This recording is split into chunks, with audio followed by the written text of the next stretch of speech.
all, Paul here, Punk AF Radio. I'm here in Future Yard in Birkenhead. I'm here tonight to see Tonne Machete, and they were on my show a couple of weeks ago. I'm sure a lot of you heard that stuff, and I'm lucky I've got them, well, I've got two of them sat here with me, and I'm going to grab a quick word with both of them. Tonne Machete, we've got Emily and Roland. How you doing? Good, yeah, good. We're going on in about an hour, aren't we? Yeah. So how long's the set tonight? Half an hour we've been given. Right. So we're playing all three singles, and then we've got a new one to play. And it's the first gig with our new drummer, Chrissy. Yes. Lovely venue as well. Yeah. Posh. We used to go to Clean places. toilets. Yeah, I've never been here. It's the first time I've been here. Yeah, no, it's good. It's really nice. But yeah, it's great to catch up with you in the flesh, and really looking forward to seeing you live. I mean, the show we did the other week was amazing, wasn't it? Oh God. It's emotional, mainly because of the wine, but also We the had a show's lot of very wine. good. We had a lot of wine, but I cried quite a few times. Yeah, it's something really amazing just to hear music that you've created on the radio, and particularly played by you, Paul, because obviously we go a long way. And then, you know, playing those little Libertine tracks as well. It was just, it was really, really lovely. And Ro came over, we had hummus.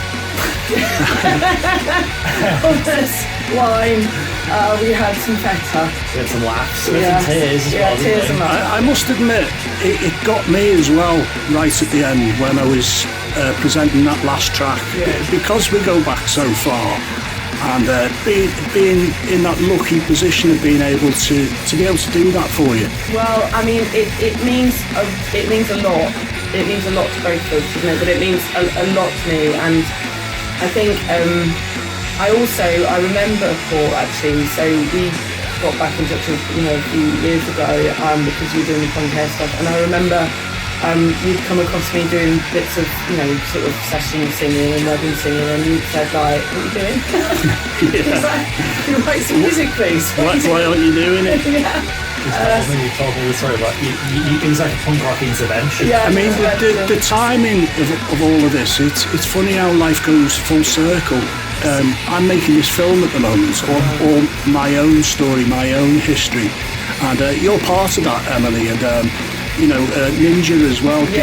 Geraint, who produced your tracks. Yeah, lovely Geraint. God, I think back to that time, and it was such an exciting time. The 90s were an incredible time for music, and I remember Geraint's dear patience with us. So we were in the forge recording those songs, and it's amazing to now be, time's moved on, but to have met Ro and be making music again. Yeah. I actually saw you live at the Bistro.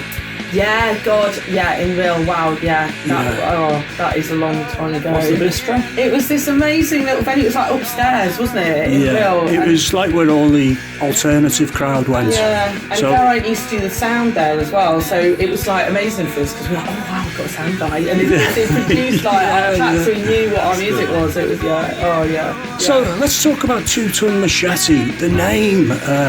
I believe, am I right in saying that that's an Idols reference, Roland? Yeah, I was looking for a name, and I like a band who has a name that sounds like a mission statement, and I wanted a band name that sounded like the sound of the band. It's a great name. Yeah, it's a great name. It's good on the t-shirt. It does. I was listening to an interview with Joe Talbot, and he was describing the sound of the song Mr. Motivate, and he described it, he said it cuts through apathy and dark times like a Tonne Machete. Have you seen Idols? Yeah, loads of them. Yeah, great band, aren't they? Yeah, we're taking our daughters to we're all going to. I got to see them in Melbourne last year. It was amazing in Australia. I couldn't believe it. I mean, I've been watching them since they've been in clubs and stuff, and I've met them all, several times. But a great reference and a great name. Yeah, and the punk community. I mean, you've got your own little punk AF community, and Idols, you've got the AF kind of community. And these things are linked together. It's so important. Well, the AF, I got that from the Idols group. And I had the name for that show a long time before I actually started presenting that show, because I had other stations trying to get me to go and do stuff in a studio, but I've always been, unless I can play what I want, I won't do it. I've got to have full control, because I'm not going to have anybody telling me that I can't play this and I can't play that. So Punk AF, it is what it says on the tin, and it's the same with 2 Tonne Machete. When I see a band name and I see a great name like that, before I click on it, I think to myself, I hope this is really good, because I want to announce that on my show on Friday, you know. So when your stuff come through, you know, you said we only write bangers.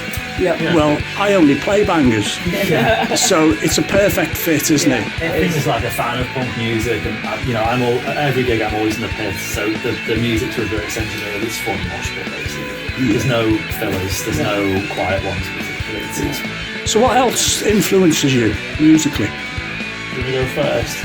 Yeah, I guess like I think we're quite an interesting mix because We have nothing in common. So we have one band in common. Well, my band GMX Duns, there was 5 of us and we were all different. I like that. And that's why it works. People bring more. I mean, there's crossover. I mean, the Yeah are a band we both love. The one band we both love are the Yeah early Yeah especially. Yeah, I mean, art punk band when they started. Yeah, I mean, I come from a sort of more grunge riot girl background, right? So you know, feminist grunge, feminist punk from the 80s and 90s is what I love.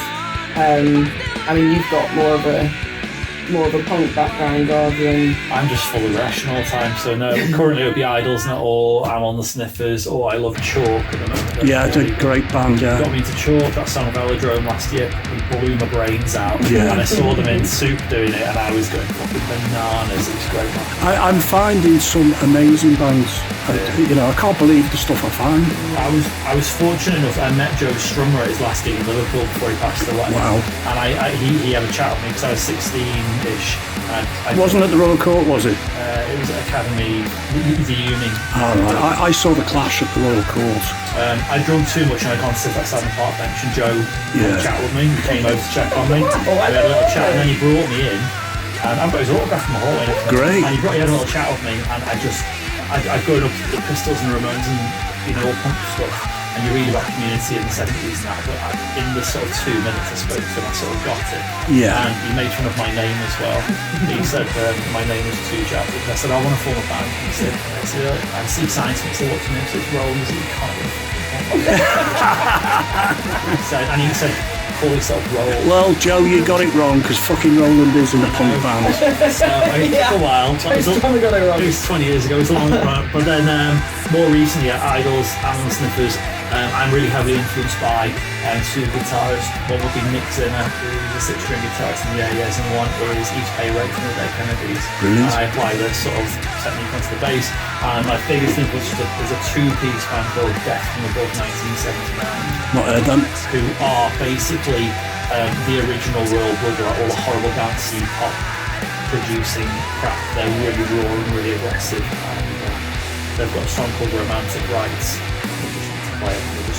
I shall definitely dig that out and have a listen. So, you put 2 singles out last year. It was quite slow after that, obviously because of the line-up stuff, but you're back with a bang with a brand new track, Me, and you're lined up to play Focus Wales as well. So anything else in the pipeline? Yeah, we'll do some more stuff. We're excited to be supporting Benefits and Chalk are playing the same building at the same time as well. Yeah, and then I mean it's going to be recording the next single then after Focus. Get that out. I mean, we've done a single. We want to do an EP with like a collection of all the things on a little bit of vinyl. Yeah. And then we need to do more gigs. This is like a flag in the sand for us today, isn't it? Yeah.